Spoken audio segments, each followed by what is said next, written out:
Hey, this is Michael with X-Force PC. I want to talk about a new product we're going to start carrying. It's been out for a little while, but we have not been selling it. We just kind of now getting around to it.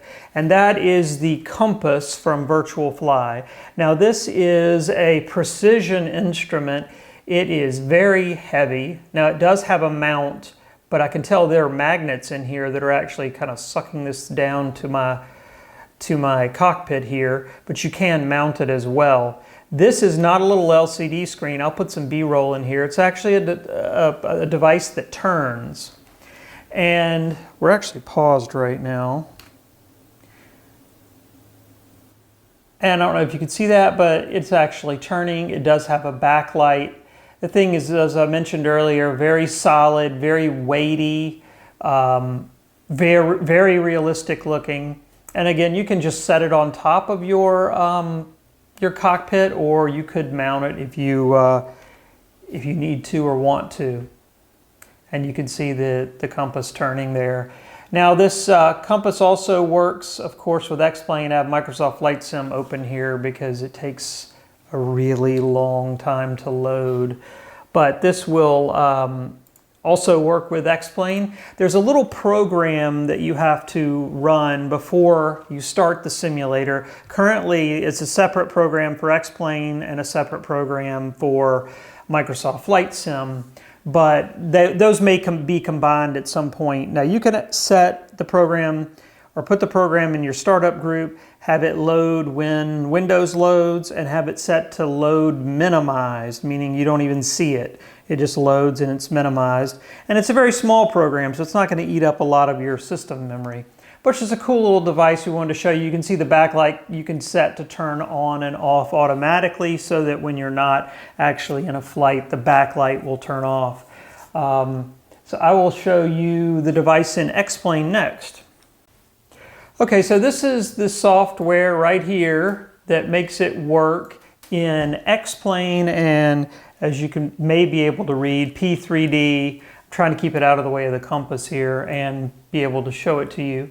But it does P3D, Flight Sim 10, and X-Plane, and then there's a beta version that does Microsoft Flight Sim. And so you can have this thing start minimized with Windows by putting it in your startup group and checking the little minimize box. And so you just have to have this little program running before you start up X-Plane, P3D, or FSX.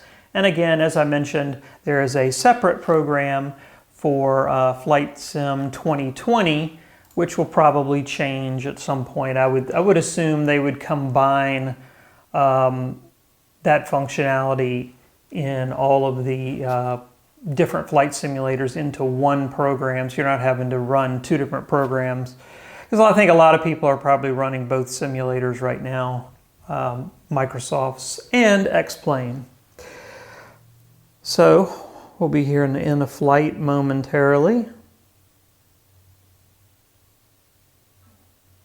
All right, you can see the thing lights up whenever we get into a flight. And I'll zoom in on it. And let's put ourselves up in the air. And as we turn, you can see that it rotates. It's a very realistic looking device.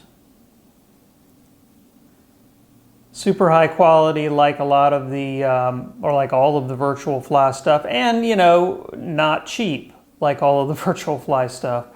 So expect, you know, this to be a little bit on the pricey side. I think they go for about $400 or $500, something like that. But the price will be, you know, on the website. It's whatever it converts to from euros to dollars, because Virtual Fly is in Spain. But what we do is we order this stuff into here, we test it and make sure it works, and then we put it back in the box, and then we sell it. We pay the import duties and taxes and all that stuff, and again, make sure it works. So when you get a device from us that's a Virtual Fly device, like a Yoko, Ruddo, TQ6, TQ3, Compass, all those things, that you'll know they've already been tested here in the United States, and they do indeed work. They didn't suffer any damage as they traveled. So there you go. There is the Virtual Fly compass.